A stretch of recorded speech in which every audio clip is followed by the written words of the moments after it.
प्रति अपनी अटूट निष्ठा प्रकट करते हुए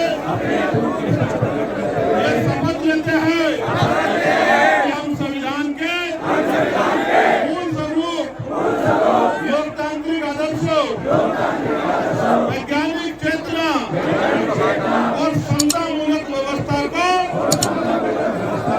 सुरक्षित, संरक्षित और सशक्त बनाए रखने के लिए दृढ़ संकल्पित है। जय भीम, जय भारत, जय संविधान। बहुत धन्यवाद प्यारे साथियों। अब मैं अपनी बात की शुरुआत करूंगा। अगले 30 मिनट 40 मिनट आप बड़े धैर्य से मुझे सुनेंगे, क्योंकि ये कार्यक्रम 3 मंडल का कार्यक्रम है। इसके अलावा देश भर के लोग इस कार्यक्रम से सोशल मीडिया के जरिए जुड़े हुए हैं।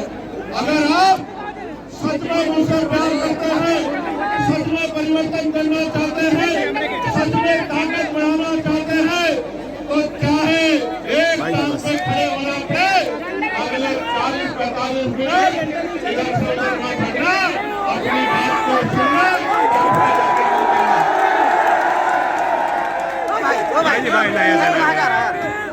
भाई पत्रकारों की टंगाया था।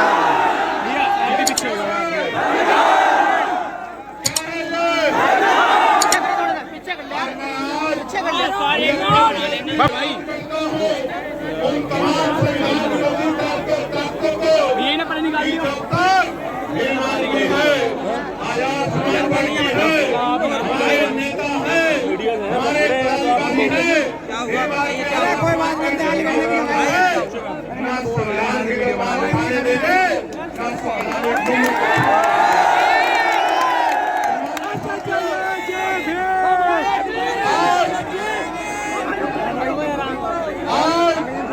इस मुजफ्फरनगर की धरती पर ये जो ऐतिहासिक जन सैलाब आया है, ये चेतावनी है दिल्ली और लखनऊ में बैठी सरकारों को कि आप शाम दाम दंड बैल यूज करके हमारा मनोबल गिराने की कोशिश कर सकते हो, लेकिन कामयाब नहीं।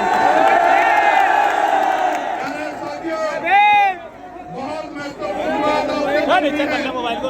बहुत महत्वपूर्ण और एक बात आपके माध्यम से आज दिल्ली तक भाई बनी होगी यार, अब तो यार उसको रात को नींद नहीं आएगी।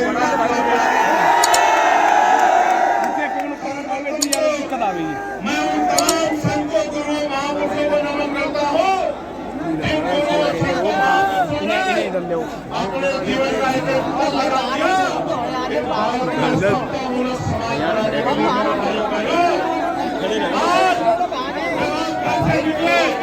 मैं माफी चाहता हूँ आपसे, प्रशासन और पुलिस की गैर जिम्मेदारी की वजह से मैंने अपनी आंख से देखा 5-5, 6-8 किलोमीटर से चल के मेरी माओ को, मेरी बहनों को, मेरी बच्चों को, मेरे बच्चों को, मेरे भाइयों को, मेरे बड़े बुजुर्गों को सड़कों पे अपनी एनर्जी को लगाना पड़ा। मैंने आपके दर्द को देखा, मैं जानता हूँ, मैंने अपनी आंख से देखा।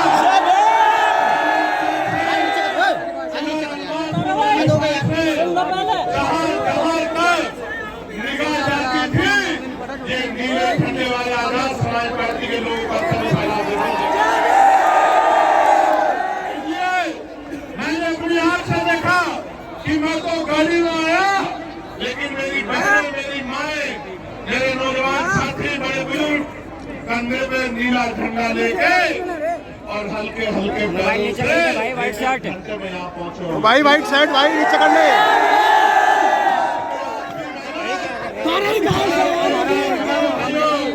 आज की आपकी मेहनत एक नया सूर्य दिखाने का काम पश्चिम उत्तर प्रदेश में करेगी और रोशनी पूर्वांचल तक जाएगी और उसकी खबर दिल्ली तक जाएगी। मेरी बात सामान्य साथियों,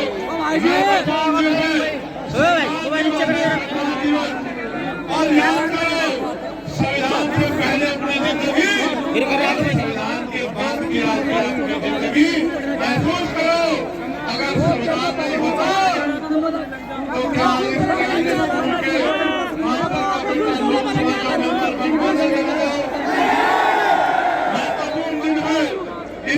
इस जीवन से मैं संविधान दिवस की 76वीं वर्षगांठ पर आप सबको बहुत बहुत बधाई देता हूँ। और मुजफ्फरनगर की क्रांति वाली भूमि पर संवैधानिक मूल्य बचाओ, भाईचारा बनाओ अभियान के तहत संवैधानिक अधिकार बचाओ भाईचारा महारैली में आप लोग पहुंचे हैं। और जितने कार्यकर्ता पदाधिकारियों ने जो इस मंच पर बैठे हमारे नेता जो नीचे वहां झंडा उठा के वॉलंटियर बन के काम कर रहे हैं, जो चौक चौराहे पे खड़े होकर अपनी बसें निकलवा रहे हैं, आज आपने मेरे ऊपर जो ऋण रखा है, जो कर्ज रहा है, मैं चंद्रशेखर आजाद अपने पूरे आंदोलन की तरफ से अपने नेताओं की तरफ से आपसे वादा करता हूँ, जहाँ आपका पसीना पड़ेगा हमारा नीचे कर ले यार।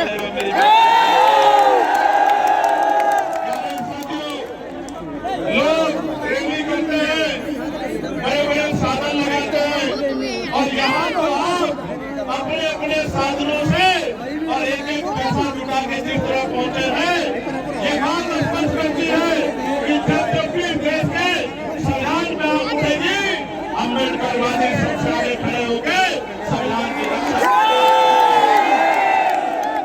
साथियों, इस देश में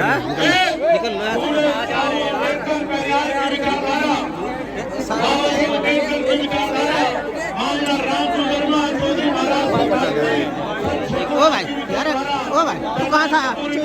पीछे हो, पीछे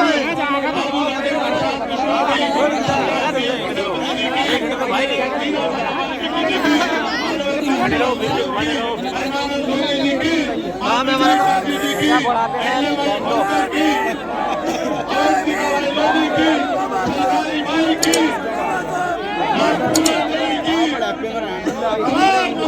जब तुम बाहर हो बाहर जाऊँ तो सब रास्ते जब तुम बाहर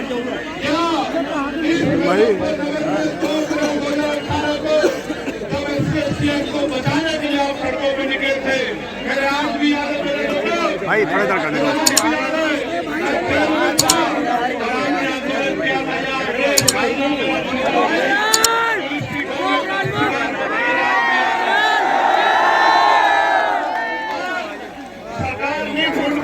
भाई थोड़े से पीछे हो जाओ, भाई थोड़े से पीछे हो जाओ, थोड़े से पीछे हो जाओ भाई, भाई थोड़े से पीछे हो जाओ यार।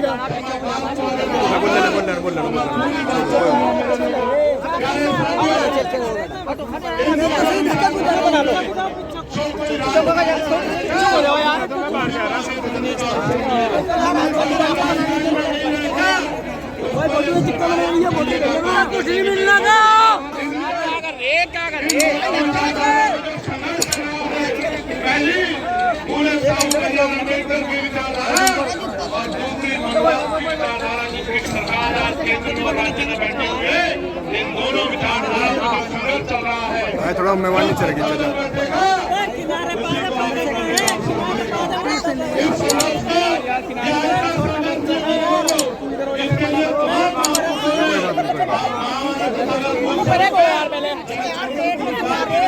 गुरु कबीर जी ने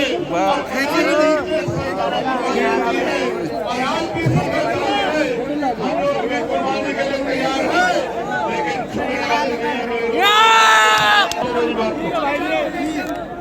इसलिए संविधान दिवस के मौके पर आज आप लोगों को बुलाया गया है ना यार।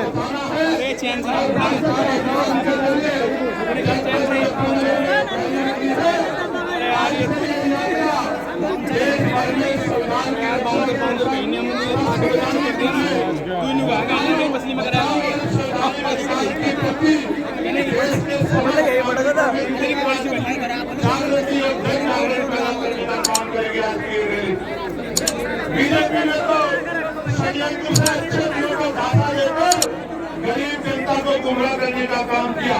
असल में तो अच्छे दिन हमारे तब शुरू हुए थे जब बाबा साहब अम्बेडकर ने 26 नवंबर 1949 को संविधान सौंप दिया था और 26 जनवरी 1950 को संविधान लागू हो गया। लेकिन हमारे साथ धोखा कहाँ हुआ? हमारे साथ धोखा ये हुआ कि अच्छे दिन कब आएंगे, ये बात हमें नहीं बताई कि राजकाज हमारा बनेगा। पीएम हमारा बनेगा तब जाकर हमारे चले आएंगे और जब तक सीएम पीएम हमारा नहीं बनता यार क्या आगे तो चंगा नहीं है। हमारी पिछली सरकार चाहिए, हमारी सरकार थी 2007 से 12 हमारी सरकार थी, हमारे लोगों की सरकार थी, गरीबों की सरकार थी। जब से हम पे राज किया जा रहा है हमें अपनी ताकत को समझना पड़ेगा। हमें हमारी लड़ाई किसी जाति संगठन से नहीं है, हमारी लड़ाई देश में राजकाज की है, अधिकारों की है। ये जो कुर्सी में बैठे हैं ये अधिकार देना नहीं चाहते और हम अधिकार के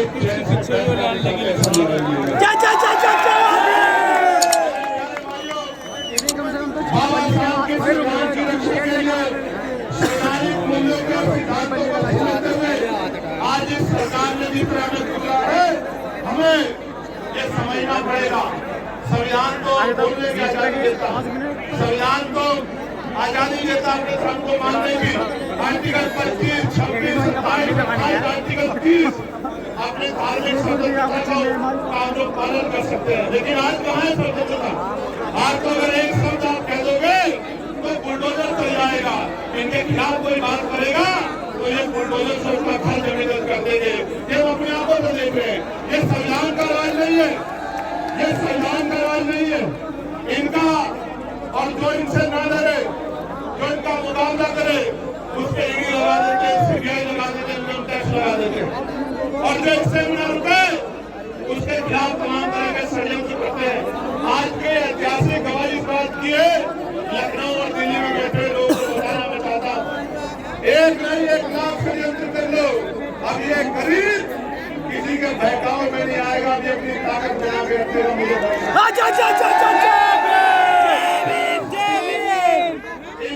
इनका कोई विरोध करे तो वो राज का विरोधी हो जाता है, इनका जो समर्थन करे वो राज विरोधी हो जाता है। तो इनकी पार्टी ज्वाइन कर ले, ये भाजपा की बात कर रहा हूँ, वो ईमानदार हो जाता है। और जो इनकी पार्टी से अलग रहकर काम करता है उसको ये आरोप लगाने का काम करता है। समझना पड़ेगा कि अगर आज नहीं जागे तो 50 साल बाद ये देश कहाँ खड़ा होगा, हमारे लोग कहाँ खड़े होंगे, इस बात को हमें समझना पड़ेगा। और अगर हमने ये नहीं समझा तो वो दिन दूर नहीं है कि हमारी आने वाली पीढ़ियां देश से प्रदेश में गुलाम हो जाएगी।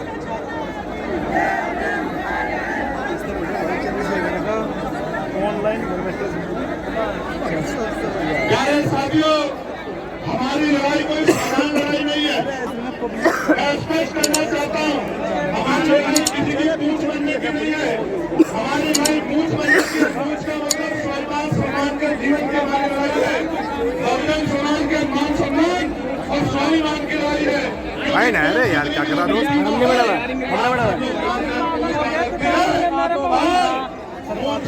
छोटी क्यों ना हो, इसलिए मैं कहना चाहता हूँ कि आपको सिर का ताज बनना है। मेरी माताओं बहनों, मैंने भी माती को जन्म दिया है। आप जैसी संघर्षशील माँ, एक माँ जो छुटमालपुर में रहती है उसने मुझे जन्म दिया है। मैं विश्वास दिलाता हूँ, गौर से सुना, ये आपका बेटा आपको विश्वास दिलाता है कि न मान सम्मान का समझौता करूंगा, न बिकूंगा, न रुकूंगा, न झुकूंगा जब तक लोग आखिरी करता है। लोगों से भी कहना चाहता हूँ, आपको याद होगा दिल्ली के तुगलकाबाद का गुरु घर का आंदोलन, लाखों लोग इसी तरह रामलीला ग्राउंड में पहुंचे थे और जेल जाना पड़ा था। लेकिन संत गुरु महापुरुषों, मैं आपको कहना चाहता हूँ, गुरु महाराज जी के सागर भाई, और उनका दर्शन रविदास मानो सुखी वसन सुकर है दुर्भाव, एक सुख स्वराज माने दूसरा चरण गाओ। इसका मतलब यह है कि सुख शांति का जीवन जीने के 2 ही रास्ते हैं। जीते जी सुख शांति मिलेगी स्वराज माई अपने राज में, और मरने के बाद मिलेगी कब्रिस्तान शमशान घाट में। तो मैं आपको भी कहना चाहता हूँ कि आप इस लड़ाई को घर तक पहुँचाओ। और जो मुस्लिम समाज यहाँ आया है, मैं उनको भी कहना चाहता हूँ,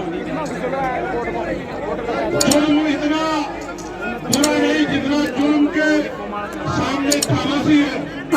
बोलना सीखो वरना आने वाली पीढ़ियां गूंगी बहरी हो जाएंगी। और खुदा भी उस कौम की हालत नहीं बदलता जो अपने हालात को बदलने का प्रयास नहीं करते। मेरे लोग प्यारे साथियों, आप मुझे जानते हो नहीं जानते हो? मैं वही चंद्रशेखर आजाद हूँ जिसने 16 महीने जेल काटी है। याद है नहीं याद है? चंद्रशेखर आजाद हूँ जो एनआरसी में झंडा लेके मस्जिद पर खड़ा बताने के लिए कि आप अकेले नहीं हो, इस देश को बचाने में आपके साथ। मैं वही चंद्रशेखर आजाद हूँ जो दिल्ली के तुगलकाबाद रविदासपुर के अंदर गुलबर्ग के आंदोलन में 96 लोगों के साथ जेल गया था, जिसकी पीठ में जितनी हड्डियां नहीं, पुलिस ने उतनी लाठियां मार मार के मेरी हड्डियों को तोड़ने का काम किया। प्यारे साथियों, चंद्रशेखर जिंदाबाद। इस बात पे पेट नहीं भरा तो यही देवबंद में मेरे ऊपर गोली चला के 4 गोली चला के मेरी जान लेने का प्रयास किया गया था। मैं आपका वही चंद्रशेखर आजाद। चंद्रशेखर क्या मैंने आपके स्वाभिमान को कभी कमजोर पड़ने दिया? ये मेरी जान क्यों लेना चाहते हैं? क्या मैंने इनकी जमीन छीनी है? क्या मैंने इनका धन छीना है? क्या मैं कोई गलत लड़ाई लड़ रहा हूँ? मैं आपको बताना चाहता हूँ, ये इसलिए मेरी जान लेना चाहते हैं क्योंकि ये जानते हैं कि अगर चंद्रशेखर आजाद 10 साल जी गया तो इस देश में बाबा साहब अम्बेडकर को मानने वाला व्यक्ति दिल्ली की कुर्सी पर बैठेगा, उसको कोई रोक नहीं। जितना प्यार आप देते हो इतना ही प्यार बिहार में भी लोग देते हैं। और गौर से सुनो, हमें दिया किसने क्या है? मैं कहना नहीं चाहता था हमारी रैली है, लेकिन मैं आपको आगाह करना चाहता हूँ। आपको याद है नहीं याद है, एक पार्टी जब उसकी सरकार बनी तो जितने महापुरुषों के जिलों के नाम थे, महापुरुषों के नाम पे, चाहे वो काशीराम नगर हो या ज्योतिबा फूले नगर, ये हापुड़ के लोग यहाँ बैठे, ज्योतिबा फूले नगर हो, काशीराम नगर हो, आप जानते हो किस पार्टी ने बदलने का काम किया? और वो पार्टी आज गली गली कहती फिर रही है कि हम इन कमजोर के रखवाले हैं। मेरी बात को याद रखना, बिल्ली को दूध की रखवाली बिठाओगे तो ना दूध बचेगा।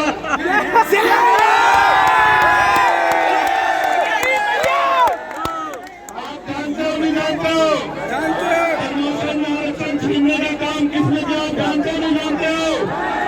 हमारे लाखों कर्मचारियों को खून के आंसू रोने के लिए मजबूर किसने किया? आप जानते हो नहीं जानते? और आज वो लोग कपड़े बदल के, चोला बदल के हमारे लोगों के बीच में आके कह रहे हैं कि हम आपके जैसी। प्यारे भाइयों, आप जानते हो माननीय काशीराम से बड़ा नेता पिछले 25, 30, 40 साल में हमारे पास बाबा साहब के बाद नहीं था ना? नहीं था। माननीय काशीराम की जयंती में जब छुट्टी होती थी वो किस पार्टी की सरकार ने खत्म करने का काम किया? बीजेपी।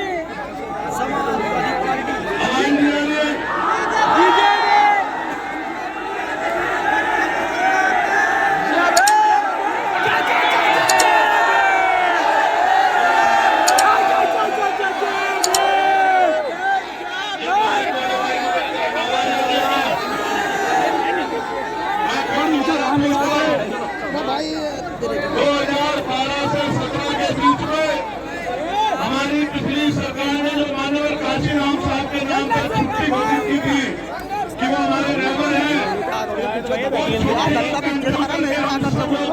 करने का काम किस पार्टी की सरकार ने किया?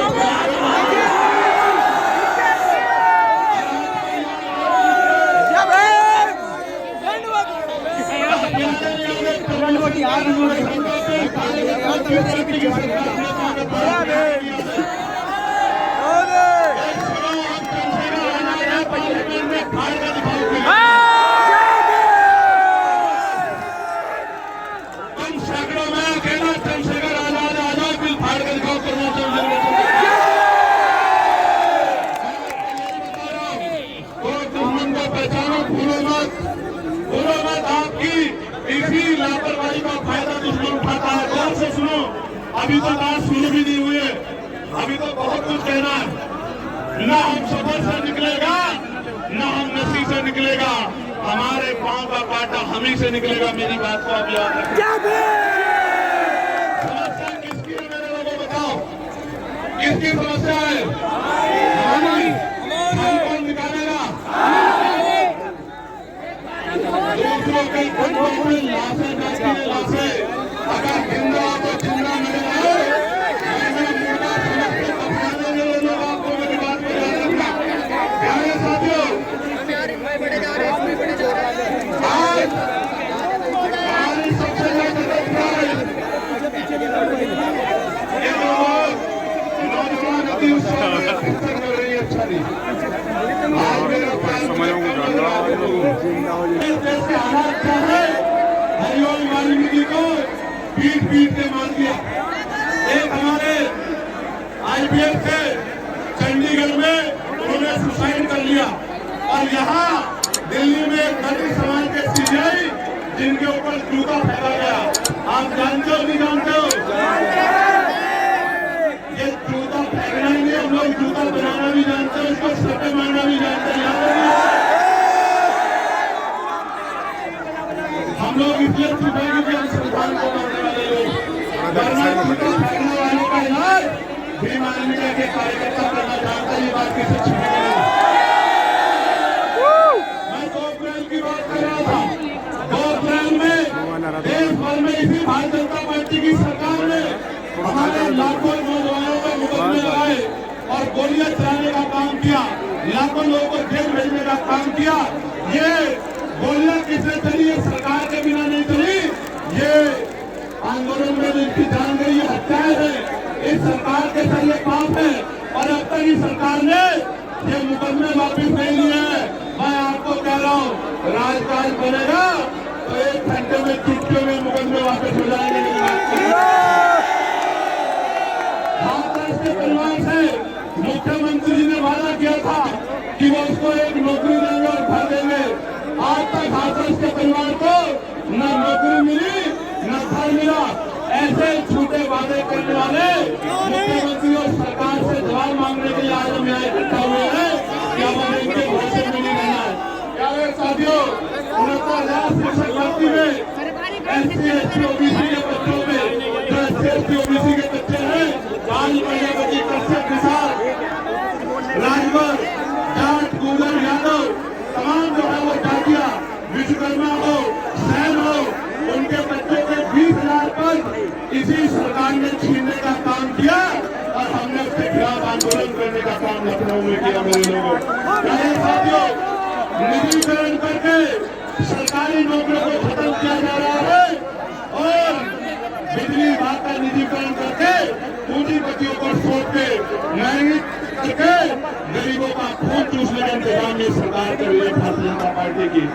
अग्निवीर तरह के देश के प्रति नौजवानों के लिए थी, उसको कमजोर करने का काम किया और BEd BSc की BTC के बच्चे उत्तर प्रदेश में सड़कों में घूम रहे हैं, ना नौकरी है ना रोजगार को पूछने वाला नहीं। हमने पार्लियामेंट में होमगार्ड भाइयों की आवाज उठाई कि भाई होमगार्ड भाइयों को उनका वेतन वृद्धि करो। आशा बहनों की आवाज उठाई, आंगनबाड़ी बहनों की आवाज उठाई, भोजन माता के लिए आवाज उठाई, पंचायत सहायकों के लिए आवाज उठाई, अनुदेशकों के लिए आवाज उठाई, शिक्षा मित्रों के लिए आवाज उठाई, रोजगार सेवकों के लिए आवाज उठाई, पंचवाली पेंशन की आवाज उठाई और पुलिस के भाइयों ने जिन्होंने आज मेरी मदद नहीं की, उनकी भी 8 घंटे की ड्यूटी हो, सप्ताह में 1 दिन छुट्टी हो, वेतन विसंख्या दूर हो, बॉर्डर स्कीम खत्म हो, उसकी आवाज भी पार्लियामेंट में हमने उठाने का काम किया और राजकाज बनने पे उसको लागू करने का काम भी हम ही करेंगे, किसी और ने उसकी बात नहीं। सम्मानित साथियों, आज हमारे ऊपर सबसे बड़ा खतरा SIR का है। SIR के जरिए बिहार में वोट की चोरी की गई। मैं सरकार को बताना चाहता हूँ, इलेक्शन कमीशन को बताना चाहता हूँ, ये बिहार नहीं है मेरे प्यारे साथियों, ये उत्तर प्रदेश है। उत्तर प्रदेश और ये वोट हमें खैरात में नहीं मिली है, ये वोट बाबा साहब अम्बेडकर के आशीर्वाद से मिली है। एक भी वोट को एक भी वोट को नहीं जाने देंगे।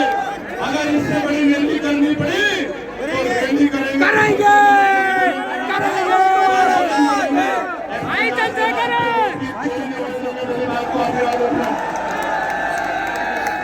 मुख्यमंत्री करें सरकार का डिटेंशन सेंटर बनाकर मुसलमानों को डराने के लिए करें। इस डिटेंशन सेंटर को ताला लगाने का काम आजाद समाज पार्टी का काम करेगी।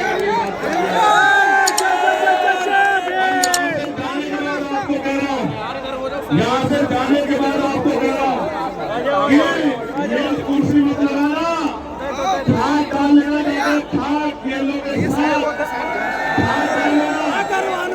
खाट डाल लेना। एक एक वोट संभाल लिए रक्षा करनी है।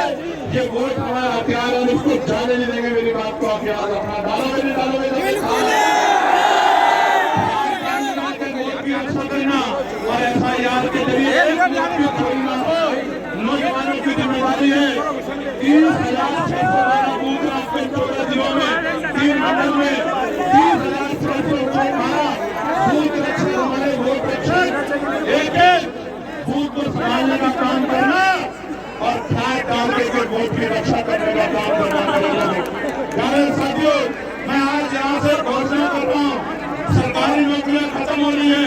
मैं पार्लियामेंट में बिल लेकर आया था कि निजी क्षेत्रों में SC/ST के लोगों को और SC/ST के लोगों को रिजर्वेशन मिलना चाहिए। मिलना चाहिए नहीं मिलना चाहिए? मिलना चाहिए नहीं मिलना चाहिए? मैं बताना चाहता हूँ 1 जनवरी के बाद निजी क्षेत्रों में आरक्षण के लिए हम लोग रेल यात्रा निकालने का काम करेंगे। घर घर जाके लोगों को जगाएंगे कि पाल, प्रजापति, कश्यप, सैनी, मौर्य, साकेत, कुशवाहा, बिंद, राजभर, केवट, मल्हार, यादव, गूडर, जाट, तमाम लोधी, प्रजापति, सेन, विश्वकर्मा, चमार, वाल्मीकि, पारसी, धोबी, कोरी, खटीक, तमाम लोगों के बच्चों को जिनको नौकरी नहीं मिली है उनको 98% प्राइवेट सेक्टर में नौकरी मिलेगी। इस बात का हम आपको विश्वास दिलाते हैं। 2,000 रुपए मिलेंगे, 3,000 मिलेंगे। मैं आपको विश्वास दिलाता हूँ। राजकाज बना लो, हर घर तक रोजगार 50,000 रुपए का पहुँचाने का काम करेंगे। आपके प्यार से पूछने का काम करेंगे। आप ये बताओ, EVM से चुनाव होना चाहिए? EVM को बंद करने के लिए भी हम लोग 1 जनवरी के बाद यात्रा निकालने का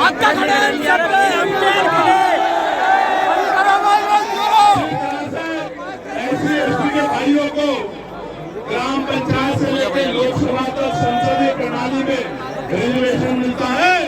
हम अति पिछड़े वर्ग के लिए भी मांग करेंगे कि उनको भी विधानसभा और लोकसभा में रिजर्वेशन मिलने का काम करें। हमारे भाइयों को सीटें मिलेंगी और वो विधायक MP बनेंगे। हमें कोई दिक्कत नहीं होगी। हम लोग खुश हैं कि अति पिछड़े वर्ग के लोगों को विधानसभा में और लोकसभा में प्रतिनिधित्व मिले और पॉलिटिकल रिजर्वेशन उनको मिले। और कानून व्यवस्था अच्छी करने के लिए, इस अन्याय को रोकने के लिए हमें मजबूती से आवाज उठानी पड़ेगी। आज आजादी है, कहीं बुलडोजर चलता है, कहीं मूछे रखने में मार देते हैं, कहीं घोड़ी में बैठने में मार देते हैं। इस मुजफ्फरनगर की क्रांतिकारी धरती को तो कहना चाहता, भाईचारा बनाने निकले, यहाँ का भाईचारा खराब करके एक पार्टी लंबे समय से सत्ता में बैठी है उत्तर प्रदेश और केंद्र में। भाईचारा बनाने निकले। आप चेक करा लो, पिछड़े दलित वर्ग की कोई ऐसी जाति नहीं मुसलमान की जो इस मंच पर ना हो या मेरे सामने ना हो। यहाँ पाल भी है, प्रजापति भी है, कश्यप भी है, राजभर भी है, बिंद भी है, साके भी है, सैनी भी है, जाट भी है, गुजर भी है, तमाम शेड्यूल कास्ट की जाति है, मुस्लिम भाईचारा भी है। आप चेक करके देखो, अगर कोई जोड़ने निकला है तो आजाद समाज पार्टी वाले निकले हैं। मेरी बात को आप याद रखें। मुजफ्फरनगर में जोड़ रहे हैं और आने वाले दिनों में पूरे देश में भाईचारा बना के जोड़ने का काम करेंगे। इस भाईचारे को टूटने नहीं देंगे, क्योंकि भाईचारे से नुकसान है, टूटने से नुकसान हमारा हुआ और फायदा उनका हुआ।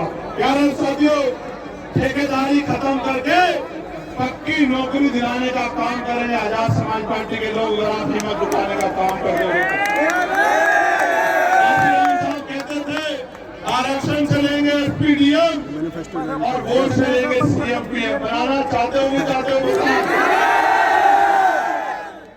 आपको याद है संदीपा मीरापुर का उपचुनाव? मैं मुजफ्फरनगर के लोगों का ऋणी, कर्ज है मुजफ्फरनगर के लोगों का। 27 में सूद समेत उतारूंगा, मेरी बात को याद रखना। इसी तीनों मंडल में लगेंगे, 2 कंदरे कंपनियां, फैक्ट्री, लाखों नौजवानों को रोजगार मिलने का काम होगा, मेरी बात को आप याद रखना। प्यारे साथियों, गौर से सुनो, नगीरे का भी धन्यवाद है, बिजनौर का भी धन्यवाद है।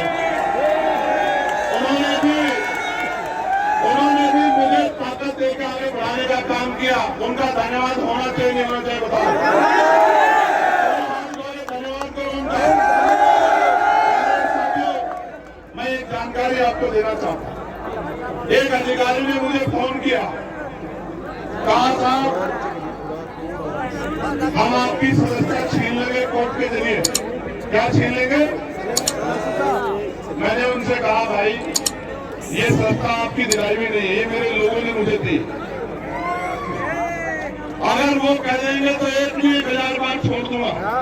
वो आज आप आज कह दो कि भैया ये काम मत करो, घर बैठो तो वचन दे कह दो कि वापस नहीं आओगे, कह दोगे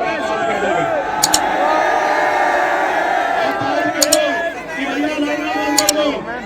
लेकिन इनके कायदे सदस्यता छोड़ने वाला नहीं हो।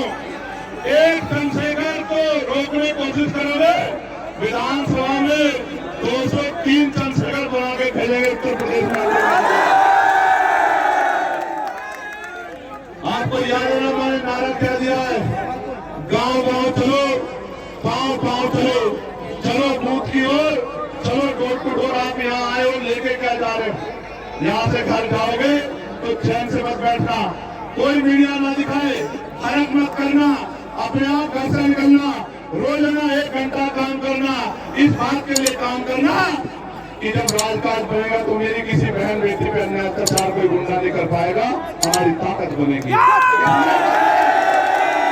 इसलिए करना, आंदोलन करने नहीं निकलेंगे, और निकलेंगे तो हमारे खून से होली नहीं खेल पाएगा, हम पे कोई गोली नहीं चला पाएगा।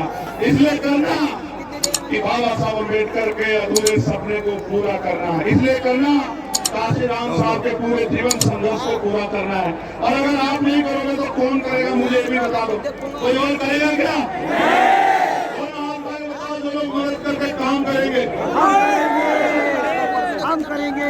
आज इस महारैली में ये जो जन सैलाब आया है, ये इस बात का सबूत है कि अभी देश में बहुजन समाज के लोग जिंदा हैं और जो भाव के साथ नहीं बैठे, क्योंकि भाव के साथ लाशें बहती हैं। बेशक इस देश में सत्ताधारियों ने धन बल के आधार पे किसान मजदूर कमेरे को कमजोर कर दिया, किंतु जनबल और मनोबल को वो हमारे कमजोर नहीं कर सकते और ना ही हम उसको कमजोर होने देंगे। हाँ, मेरी बात को याद रखना, ये किसानों की धरती है और यहाँ किसान सोच संतान है। 350 रुपए में गन्ने की वो होती है, गन्ने की लागत है, 400 रुपए दे रहे हैं। किसान को DAP नहीं मिल रहा है, किसान को यूरिया नहीं मिल रहा है, किसान लाइनों में लगता है, पिटता है लाठियों से। मैं किसानों को कहना चाहता हूँ, एक मौका आजाद समाज पार्टी को दो, गन्ने का मूल्य 500 रुपए करके देंगे आपको। और ऐसे नहीं कर रहा हूँ, डंके की चोट पे कर रहा हूँ। हर साल गन्ने मूल्य में वृद्धि करेंगे, 1.5 गुना आपको पैसे देने का काम करेंगे और 14 नहीं 9 दिन के अंदर आपके खातों में पहुंचाने का काम करेंगे। इस सरकार ने तो कहा था किसानों की आमदनी दोगुनी करेंगे, इस सरकार ने कहा था बिजली का बिल माफ कर देंगे, बिजली का बिल माफ कर देंगे, किया क्या? मीटर लगा के किसानों को कमजोर करने का काम किया। इसलिए आपसे कह रहा हूँ, किसान भाइयों से कह रहा हूँ, पश्चिम उत्तर प्रदेश के लोग मेरठ हाईकोर्ट बेंच की मांग कर रहे हैं। मैंने पार्लियामेंट में आवाज उठाई, एडवोकेट प्रोटेक्शन एक्ट लागू होना चाहिए। मैं आज आपसे कह रहा हूँ, राजकाज बनेगा तो मेरठ में जो हाईकोर्ट की बेंच बनवाने का काम हम लोग करेंगे, किसी और की जरूरत नहीं पड़ेगी। एक टहनी एक दिन पतवार बनती है, एक चिंगारी दहकर अंगार बनती है, जिसे सदा रोना गया, मिट्टी यूं ही मिट्टी समझकर वही मिट्टी एक दिन मीनार बनती है।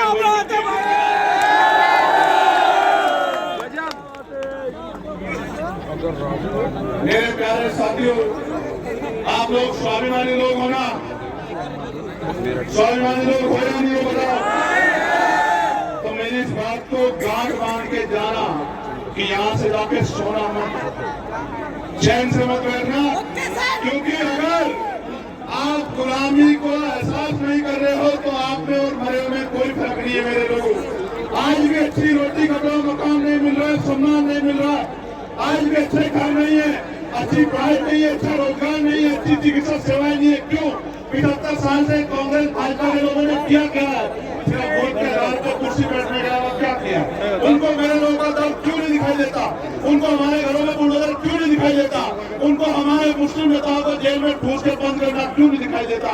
मैं इसलिए कह रहा हूँ, उनको किसान नहीं दिखाई देता, नौजवान नहीं दिखाई देता, उनको दिखाई देता है तो सत्ता दिखाई देती है। आपको नहीं दिखना चाहिए तो आजाद समाज पार्टी का नीला झंडा दिखना चाहिए, उनका निशान दिखना चाहिए। दोबारा पूछता हूँ, स्वाभिमानी लोग हो ना? स्वाभिमानी लोग हाथ तो नहीं फैलाते? तो भीख मांगना बंद करो, सरकार से सत्ता का प्रबंध करो। मांगने वाले हाथ मत रखो, सत्ता बना के देने वाले बनो। आज जिनसे सिर्फ रोजगार मांग रहे हो, कल सत्ता में आके रोजगार देने का काम करो, लोगों के आंसू पूछने का काम करो। आप यहाँ इतनी बड़ी संख्या में आए, आज आपने मेरी हिम्मत बढ़ाई। मैं आपको विश्वास दिलाता हूँ इस संविधान की शपथ लेके कि जब तक मेरे शरीर में लहू का आखिरी कतरा है, एक कदम पीछे नहीं हटेगा। चंद्रशेखर इस बात को याद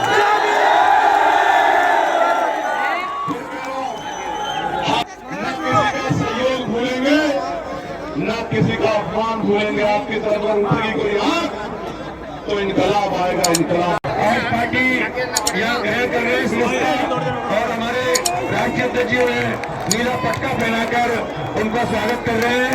साथियों, शाहनवाज राणा इस जिले के अंदर, इस क्षेत्र के अंदर बहुत ही सम्मानित नाम है, पूर्व विधायक है, बड़े कारोबारी है और आज आजाद समाज पार्टी में शामिल हुए हैं। इस मंच से मैं शाहनवाज राणा जी का बहुत बहुत स्वागत करता हूँ। अब मैं भाटी जी से अनुरोध कर रहा हूँ, कृपया भाटी जी आए, भाटी जी कृपया आए और अपनी बात को रखें। कुलदीप दीपक राणा जी और रंजन वीर जी 260 ट्रैक्टर लेके आए, आपका भी स्वागत है। शाहनवाज राणा जी, माननीय विधायक जी से मैं अनुरोध है कि इस अवसर पर भी कोई बात भी रखेंगे, कृपया माइक पर आए। माननीय पूर्व विधायक शाहनवाज राणा जी और अपनी बात को रखें। वही मोटे वाले भैया, आपसे निवेदन है, आप लोग इस मंच पर न चढ़े जो मीडिया का मंच है। वही मीडिया के मंच पर पार्टी के लोग न चढ़े। आए शाहनवाज राणा जी आए, शाहनवाज राणा जी आए, अपनी बात को रखें। शाहनवाज राणा जी, शाहनवाज राणा जी, अमीर आलम साहब और हमारे राष्ट्रीय अध्यक्ष जी और पूर्व विधायक हमारे नवाज इस्लामी, हमारे राष्ट्रीय महासचिव रविंद्र भाटी जी खिराज अकीदत पेश करते हुए, साथियों, आज जो ये सभा यहाँ बुलाई है, आप जानते हैं कि इसका मैसेज पूरे उत्तर प्रदेश के अंदर नहीं, पूरे देश के अंदर एक मैसेज गया है। साथियों, जिस तरीके का जनसैलाब इस मैदान के अंदर है और अभी भी लोग इस मैदान के अंदर आ रहे हैं, चारों तरफ रास्ते रोक दिए, गाड़ियां रोक दी गई, बसें यहाँ से 10-10 किलोमीटर दूर रोक दी गई, लोग अपने साधनों से पैदल यहाँ आए, लेकिन आज उसके बाद भी इस मैदान को भर के डाल दिया, इसमें कहीं कदम रखने की जगह नहीं है। साथियों, अभी भी आप पुल पे देख सकते हैं किस तरीके से जनसैलाब आ रहा है।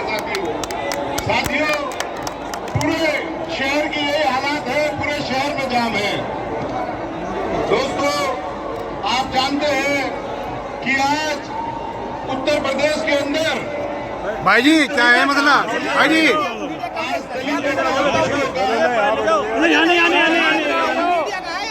शोषण हो रहा है। साथियों, राजू भाई को परेशानी होगी। बहुत दिनों से आप देख रहे हैं लंबा आदमी आगा तरक हमारे राष्ट्रीय अध्यक्ष जी का संघर्ष। जहाँ भी कोई बात होती है, जहाँ भी किसी को जरूरत पड़ती है, हमारे राष्ट्रीय अध्यक्ष उसके लिए वहाँ खड़े हो जाते हैं, उसकी मदद के लिए खड़े हो जाते हैं। पूरे प्रदेश का माहौल आपके सामने है साथियों।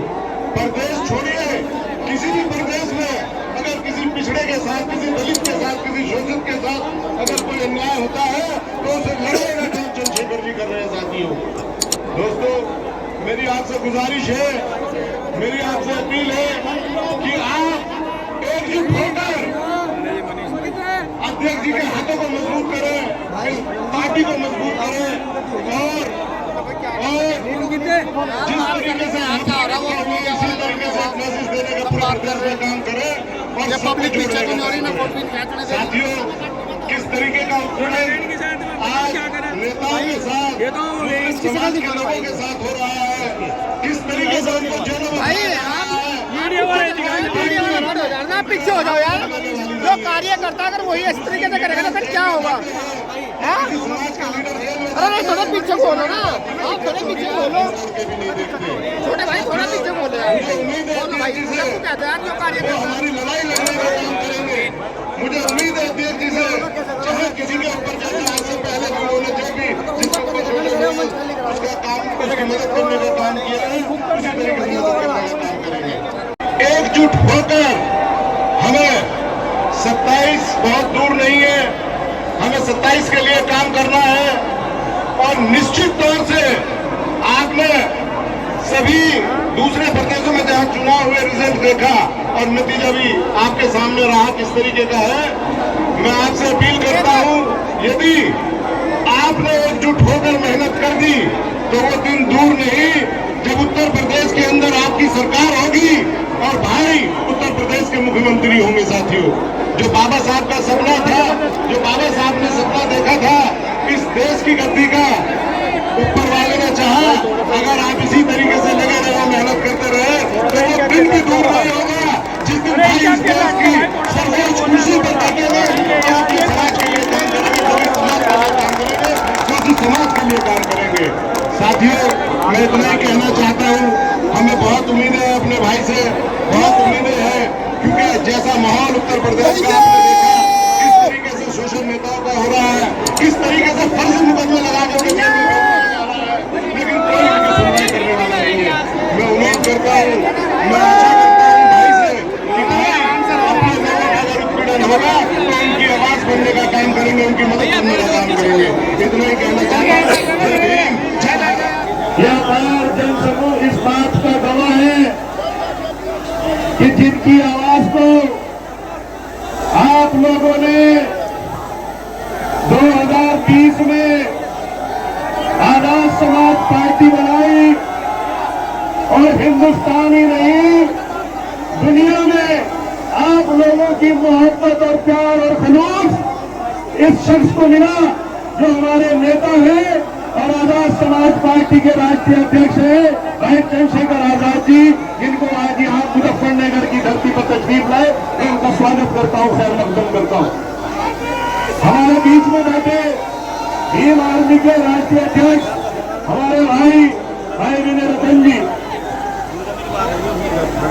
भीम आर्मी के राष्ट्रीय महासचिव हमारे भाई सुमन वालिया जी और हमारी आजाद समाज पार्टी के राष्ट्रीय महासचिव भाई रविंद्र जी, हमारे बड़े भाई पूर्व विधायक बिजनौर मोहम्मद गाजी साहब और हमारे पार्टी के प्रदेश अध्यक्ष हमारे सुनील कुमार चित्तौड़ साहब और मंच पर बैठे तमाम मेरे सम्मानित बुजुर्गों और गवर्नमेंट इंटर कॉलेज में आए तमाम मेरे सम्मानित बुजुर्गों, महिलाएं, पत्रकार बंधुओं, दोस्तों और बुजुर्गों, मैं आप लोगों से कहना चाहता हूं कि आज आपने जिला मुजफ्फरनगर के गवर्नमेंट इंटर कॉलेज में जो आपने अपार जनसमूह दिखाया है, मैं भी बहुत बार इस रैलियों में आया हूँ, बहुत बार मैंने इस ग्राउंड में रैली अटेंड की है, लेकिन जितनी तादाद में लोग यहाँ मौजूद है और जो पुल से आप लोग देख सकते हैं चारों तरफ से जो लोग आ रहे हैं, इस बात की गवाही है कि जितनी रैली आज तक यहाँ हुई, ये सबसे बड़ी और जनसमूह के साथ ये रैली यहाँ आजाद समाज पार्टी की हुई है। आप लोगों का प्यार है, खैर मकदम है हमारे नेता, हमारे भाई चंद्रशेखर जी के लिए। बस अपनी बात को ज्यादा न कहते हैं, बहुत से वक्ता है, अपनी बात एक शेर के साथ खत्म करना चाहता हूँ कि हम ही कातिल कहेगी दुनिया, हमें ही कातिल कहेगी दुनिया, हमारा ही कत्ले आम होगा, हमें ही कुएं खोदते फिरेंगे, हम ही पर पानी हराम होगा। बहुत बहुत धन्यवाद, शुक्रिया साथियों, बहुत बहुत धन्यवाद माननीय विधायक जी। अब हमारे दो साथी जो किस तरह की नीति आगे भाई जो भाई जी आजाद समाज पार्टी की विचारधाराओं से प्रभावित होकर अपने राष्ट्रीय अध्यक्ष चंद्रशेखर जी की जो कार्यशैली है उससे प्रभावित होकर मैंने आजाद समाज पार्टी ज्वाइन। 2027 में किस तरह देखते हैं मुस्लिमों का क्या रुख रहेगा, क्योंकि आज बड़ी भागीदारी है। निश्चित तौर से जो है आप बदलाव देखेंगे, एक आंधी चलेगी, एक वेव चलेगी, आप देखना निश्चित तौर से 27 हमारे बिना सरकार नहीं बनेगी। आपने कहा है मुस्लिमों के साथ उत्पीड़न हो रहा है, परेशान किया जा रहा है, आपके सामने किस तरीके से जेलों में डाला जा रहा है सब आपके सामने है। और कोई भी पार्टी का मुखिया अपने कैंडिडेट, अपने MP MLA का कोई समर्थन नहीं कर रहा, मुड़ के भी नहीं देख रहा। बसपा में थे आप पहले, आपको झेलना पड़ रहा है, सब आपके सामने। सपा से कोई समर्थन नहीं मिला आपको किसी तरह का? आपके सामने है सर, आप देख रहे हैं अच्छे से। बहरहाल ऊपर वाले ने चाहे 27 में जो है एक बड़ा बदलाव आपको देखने को मिलेगा। उत्तर प्रदेश के, और ये ऐलान है कि आजाद करके मैदान में आ रही है। 2027 में आजाद समाज पार्टी तो आप नीचे कर लो, ताकत बनेगी उत्तर प्रदेश में।